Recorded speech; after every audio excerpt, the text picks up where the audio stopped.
All right, everybody, welcome back to the #1 television program in the history of the entire universe. I am Brian Lee Durfee, author of The Forgetting Moon, The Blackest Heart, and The Lonesome Crown.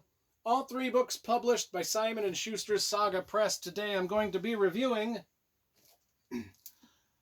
The Druid of Shannara by Terry Brooks. This is book number 2 in the Heritage of Shannara 4-book Shannara series. I mean, there's about 30 books in the Shannara series, but they're broken up into different trilogies and 4-book series. This is 4 books. I've got the other 3 right here. Now, I did read and review book number 1, The Scions, or as I like to say, The Scoins of Shannara. I did read and review book number 1, so if you want to watch that review before you watch this review, just type in my last name, Durfee, into your YouTube search bar, and then The Scions of Shannara. Also type that into the YouTube search bar, and through some sort of pagan sorcery, that review will magically appear upon your television screen. Anyway, let's talk about book number 2, The Druid of Shannara. Came out in 1991. Now, the Shannara series is one of those series that means a lot to me, because the Sword of Shannara, let's just pan through the library. I will show you my entire Shannara series. Part of it's up on this shelf, and then most of it's down here, but I've got all of them. And, Terry Brooks did sign most of my... I've met him a handful of times, and he signed... pretty much signed most of my books, Got the Wish song. Anyway, we'll put that over there. So anyway, I love showing off my signed books, and name dropping as much as I can. That's just, the way it works. Came out in 1991. Let's talk about the cover first. I love graphic design and cover illustration. This has a great cover by Keith Parkinson. In fact, as I was rereading this, because I read these back when they first came out, back in the early 90s. Didn't remember a whole lot about them, but I did always love this particular Keith Parkinson painting. I like the landscape that it's set in. I like everything about it. Anyway, there's also some maps in here of the 4 lands of Shannara. So it's a good quality, when you look at all of them have Keith Parkinson covers, by the way. And if you look at them all together, they match on the shelf. They look real good. So anyway, overall, Del Rey Books did a great job of publishing these back in the 90s.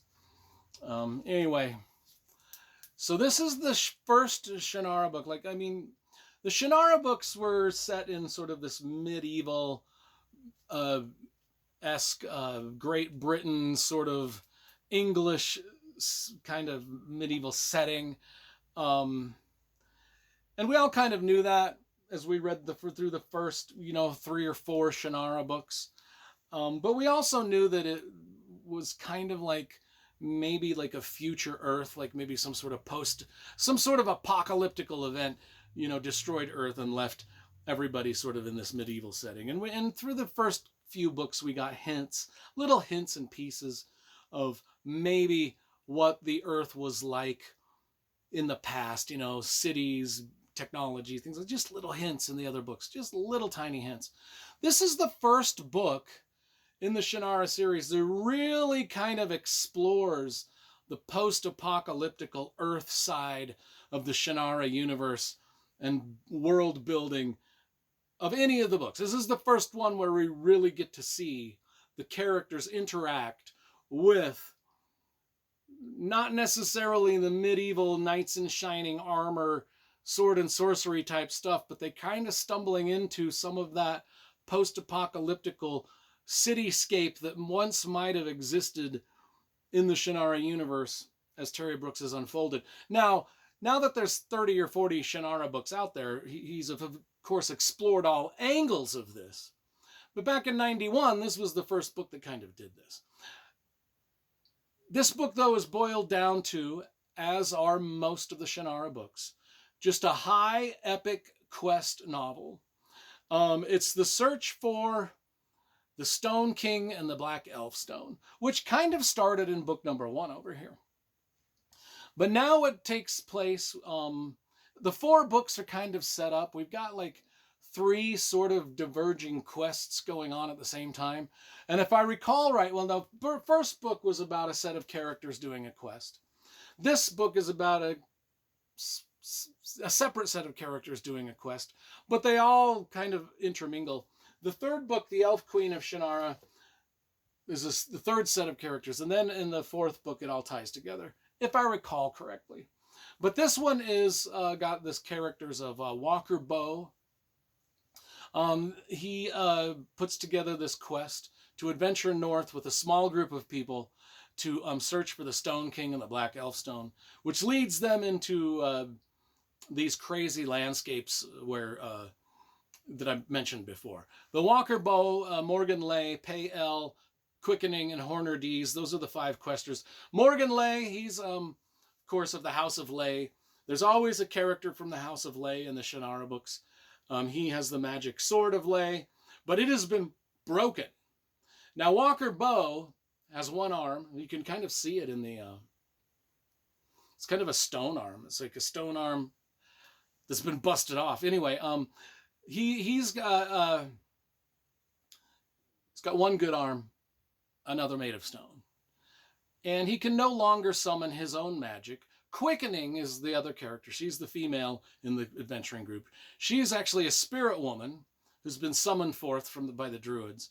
And she's, as her kind of thing is, she's kind of on this adventure with these men and kind of has to depends on these men to save her, but she's also got kind of more power than any of them. So that's kind of a thing that plays out. Pay L is a 4th adventurer. He is an assassin. And then Horner Dees is the tracker. And so those are the 5 that go off on this adventures. To the Citadel, and where they meet monsters of all types and have to fight them off. They fight amongst each other on the quest. In fact, one of the characters is going to betray the others. Who shall it be? Is the betrayer Walker Bow the Druid, or Pay L the assassin, or Morgan Lay the prince, or Quickening the spirit, or Horner Dees the tracker? Which one is going to be the betrayer?